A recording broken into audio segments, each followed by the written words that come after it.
அடுத்த கேள்வியாக என்ன கேள்வி முன்வைக்கிறாங்கன்னா, சிலர் எப்போதாவது கூட்டு துவா கேட்கலாம், இது தவறு இல்லை என்று சொல்றாங்களே, இது சரியா அப்படின்னு கேள்வியை கேட்டிருக்காங்க.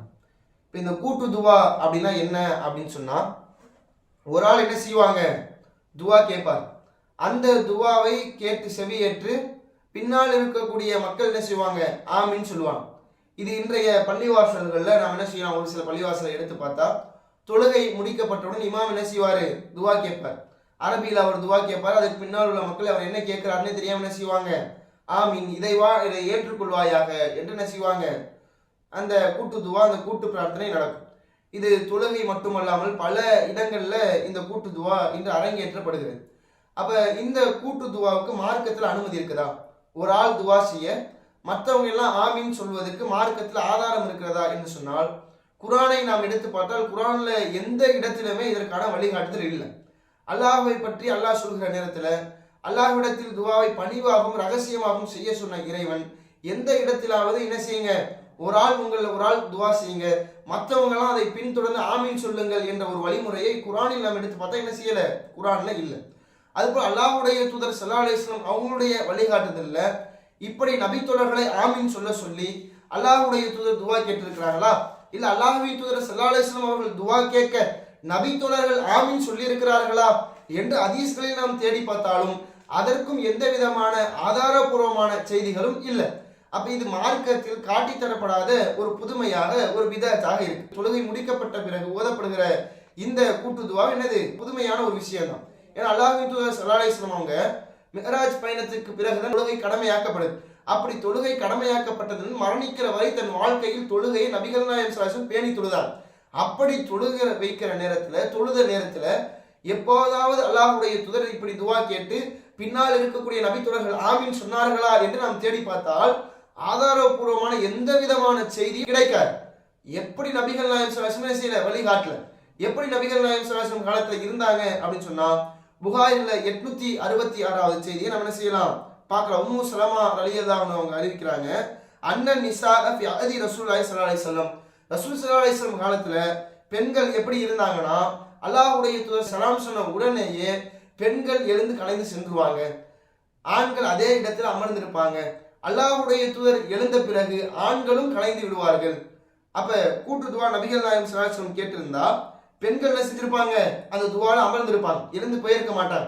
ஏன்னா அல்லாஹ்வுடைய தூதர் துவா கேட்க போறாங்க, அந்த துவாக்கு நாமெல்லாம் ஆமீன் சொல்லணும் என்று அமர்ந்திருப்பாங்க. தொழுகை கொடுத்து சலாம் சொன்ன மாத்திரத்திலேயே பெண்கள் என்ன செஞ்சிருவாங்க, எழுந்து கலந்து சென்றுவாங்க. பெண்கள் கூட்டம் கலைந்த உடனேயே அல்லாஹ்வுடைய தூதர் ஸல்லல்லாஹு அலைஹி வஸல்லம் அவங்க தன்னுடைய இமாமத் பண்ண அந்த இடத்திலிருந்து எழுந்துருவார்கள். அல்லாஹ்வின் தூதர் ஸல்லல்லாஹு அலைஹி வஸல்லம் பார்த்து நபித்தோழர்கள் என்ன செய்வாங்க, எழுந்து கலைந்து போவாங்க. அப்ப இதுதான் அல்லாஹ்வின் தூதருடைய காலத்தில் உள்ள வழிமுறையாக இருந்துச்சு. எந்த ஒரு இடத்திலாவது ரசூலுல்லாஹ் கூட்டு துவா கேட்டாங்க, நபித்தோழரும் தோழியர்களும் தொழுது முடித்து அதே இடத்துல இருந்தாங்க, நபித்தோழர்கள் மட்டும் இருக்கக்கூடிய சபையிலாவது அல்லாஹ்வுடைய தூதர் கூட்டு துவாவை அரங்கேற்றிருக்கிறார்கள் என்ற ஹதீஸ்களை நாம தேடி பார்த்தா அதுக்கு எந்த விதமான ஆதாரமும் இல்லை. அப்ப அது தற்போது தற்காலத்துல மார்க்கத்தின் பெயரால் உருவாக்கப்பட்ட ஒரு புதுமை. அப்ப அந்த புதுமை என்பதை நாம உணர்ந்திருக்கிறோம். அதைதான் ஒரு சில அறிஞர்கள் என்ன செய்யறாங்க, சொல்றாங்க, தொழுகைக்கு பிறகு இப்படி கூட்டு துவாவதற்கு எந்த விதமான ஆதாரமும் இல்லை, அது அல்லாஹ்வுடைய தூதருடைய காலத்திலும் இல்லை, அது அல்லாஹ்வுடைய தூதர் ஸல்லல்லாஹு அலைஹி வஸல்லம் சொன்ன வழிகாட்டத்திலும் இல்லை என்பதை என்ன செய்யறாங்க, சொல்றாங்க. ஆனா அவங்க என்ன செய்யறாங்கன்னா, இந்த வழிமுறையெல்லாம் சொல்லிட்டு ஒரு சில நேரங்கள்ல கூட்டு துவா கேட்கலாம், அது முஸ்தஹப், அது விரும்பத்தக்க ஒரு செயல் என்று என்ன செய்யறாங்க, சொல்றாங்க. அவங்க ஆதாரமாக எதை வைக்கிறாங்கன்னு சொன்னா, மலை தொழுகையில் என்ன செஞ்சிருக்கோம், கூட்டாக துவா கேட்கிறாங்க, அது போல மலை தொழுகை கூட்டாக துவா கேட்பதற்கு ஒரு ஆதாரம், அது போல குன்னுத் துவாவை நாம் கூட்டாக துவா நபிகள் நாயகம் ஸல்லல்லாஹு அலைஹி வஸல்லம் கேட்டிருக்கிறாங்க. அப்ப இந்த ரெண்டு அடிப்படையை வைத்து கூட்டாக எப்போதாவது துவா கேட்பது தவறு இல்லை என்று சொல்றாங்க. இன்னும் மலை தொழுகை எடுத்து பாருங்களேன், மலை தொழுகையில இமாம் என்ன செய்வாரு, துவா கேட்பாரு. அப்படி துவா கேட்கிற நேரத்தில் பின்னால் இருக்கக்கூடிய அந்த மக்கள்லாம் ஆமீன் என்று அந்த இமாமுடைய துவாவை ஏற்றுக்கோங்க அப்படின்னு சொல்லுவோமா? அப்படிப்பட்ட ஒரு வழிகாட்டுதல் அல்லாஹ்வின் தூதர் ஸல்லல்லாஹு அலைஹி வஸல்லம் இல்லை. என்ன வழிகாட்டுதல், இமாமும் துவா கேட்பார், பின்பற்றி தொழக்கூடிய மக்களும் தனித்தனியாக இறைவா எங்களுக்கு மழையை தா என்று அல்லாஹ்வின் தூதர் ஸல்லல்லாஹு அலைஹி வஸல்லம் கற்றுத்தந்த அந்த துவாவை கேட்பார். அதே போல குன்னுத் துவாவும் அல்லாஹ்வுடைய தூதர் என்ன செஞ்சாங்க, ஒரு மாத காலம் துவா செஞ்சாங்க. 70 காரிகளை கொன்ற அந்த வேளையில ஒரு மாதம் குன்னத்து எதிரிகளுக்கு எதிராக பிரார்த்தனை செஞ்சாங்க. இது மார்க்கத்துல காட்டித்தரப்பட்ட ஒரு வழிமுறை. நமக்கு ஏதாவது ஒரு பாதிப்பு ஏற்படுகிறது, எதிரிகளால் நாம் தாக்கப்படுகிறோம், எதிரிகளால் ஏராளமான துன்பத்துக்கு உள்ளாக்கப்படுகிறோம் என்று சொன்னால் அவங்களுக்கு எதிராக தொழுகை என்ன செய்யலாம், சமியல்லாஹு லிமன் ஹமீதா சொன்ன பிறகு குன்னூத் ஓதலாம். இதுக்கு பேர் என்னது? குன்னூத் நாசிலா என்று சோதனை கால பிரார்த்தனை. இந்த சோதனை கால பிரார்த்தனை செய்யும் போது கூட அல்லாஹ்வுடைய தூதர் செய்யல, இப்படி ஆமீன் சொல்லுகிற வழிமுறையை சொல்லித்தரல். எப்படி ஒவ்வொருத்தரும் தனித்தனி முறையில என்ன செய்வாங்க? இமாம் அவர் தனியா பிரார்த்தனை செய்வார், இமாமை பின்பற்றி தொழக்கூடிய மக்கள் என்ன செய்வாங்க? தனியாக பிரார்த்தனை செய்வார். அப்ப ஆமீன் சொன்னதாக ஒரு சில ஹதீஸ்கள்ல இருக்கு. ஆனால் இந்த செய்தி ஆதாரபூர்வமான செய்தியா என்றால் இது ஆதாரபூர்வமான செய்தி கிடையாது. இதுல ஹிலால் இப்னு ஹப்பாப் என்று சொல்லக்கூடிய ஒருவர் இடம்பெறுகிறார். இவர் மூளை குழம்பியவர் என்று இமாம்கள் என்ன செஞ்சிருக்கிறாங்க? விமர்சனம் செஞ்சிருக்காங்க. அதனால இந்த செய்தி ஆதாரபூர்வமானது இல்லை. அப்ப ஆதாரபூர்வமான செய்தி என்னன்னா, அல்லாஹ்வுடைய தூதர் ஸல்லல்லாஹு அலைஹி வஸல்லம் அவங்க துவா செஞ்சிருக்காங்க. அவங்களை பின்பற்றி தொழுத அந்த நபி தோழர்கள் செஞ்சிருக்காங்க, தனியாக தான் துவா செஞ்சிருக்காங்களே தவிர கூட்டாக சேர்ந்து அவங்க துவா செய்ய மற்றவங்க ஆமீன் சொல்லுகிற நிகழ்வு அல்லாஹ்வின் தூதர் ஸல்லல்லாஹு அலைஹி வஸல்லம் காலத்துல செய்யல, நடக்கல என்பதை நம்ம கவனத்துல வைக்கணும். அப்ப இந்த ஆதாரங்களை வைத்து எப்போதாவது துவா செய்யலாமா என்றால், இப்படி மலை துலகையும் அதே போல குன்னூத் துவாவும் என்ன கிடையாது, ஒரு ஆதாரமாக இல்லை என்பதை நம்ம என்ன செய்யணும்? கவனத்துல வைத்துக் கொள்ள வேண்டும். அது போல அவங்க இன்னும் சொல்றாங்க, அகமது இமாம்கிட்ட இந்த கூட்டு துவா சம்பந்தமா கேட்கப்படுது. அப்ப அகமது இமாம் என்ன சொல்றாங்க அப்படின்னு சொன்னா, அவங்க என்ன சொல்றாங்க?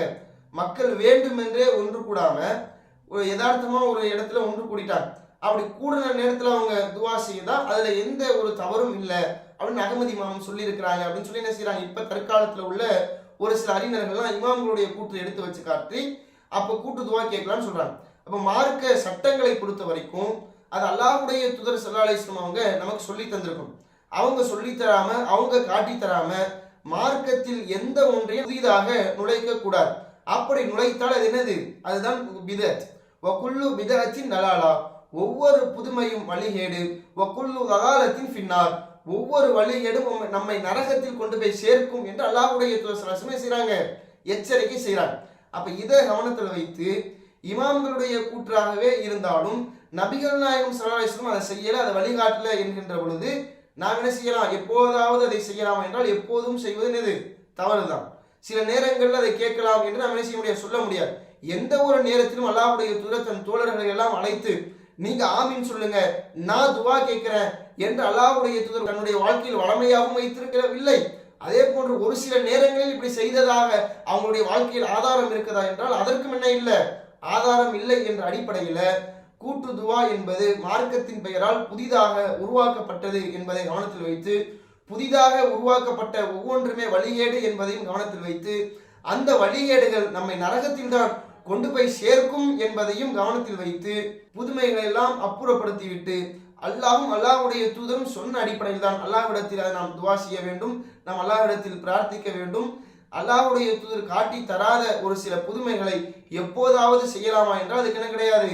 மார்க்கத்தில் அனுமதி. ரசூலுல்லாஹ் அதை செய்யவே இல்லை, ரசூலுல்லாஹ் அதுக்கு வழியே காட்டலை அப்படின்னும் பொழுது அதை நாம் எந்த ஒரு நேரத்திலும் செஞ்சிடக்கூடாது என்பதை நம்முடைய சமூகம் கவனத்தில் வைக்கணும்.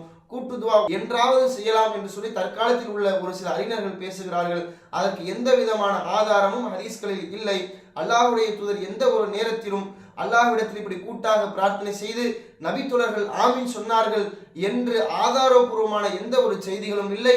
குர்ஆனும் நமக்கு அவ்வாறு வழிகாட்டவில்லை என்பதை கவனத்தில் வைத்து எந்த ஒரு சூழலிலும் இப்படிப்பட்ட கூட்டு துவா என்று சொல்லக்கூடிய ஒரு விதத்தை நாம் அரங்கேற்றிவிடக் கூடாது என்பதை கவனத்தில் வைத்து அல்லாஹ் சொன்ன அடிப்படையில் அவனிடத்தில் பிரார்த்தனை செய்து வாழ்ந்து மரணிக்கக்கூடிய மக்களாக உங்களையும் என்னையும் இறைவனாக்கிய என்று கூறி இந்த நிகழ்ச்சியை முடிவு செய்கிறேன். அஸ்ஸலாமு அலைக்கும் வரஹ்மத்துல்லாஹி.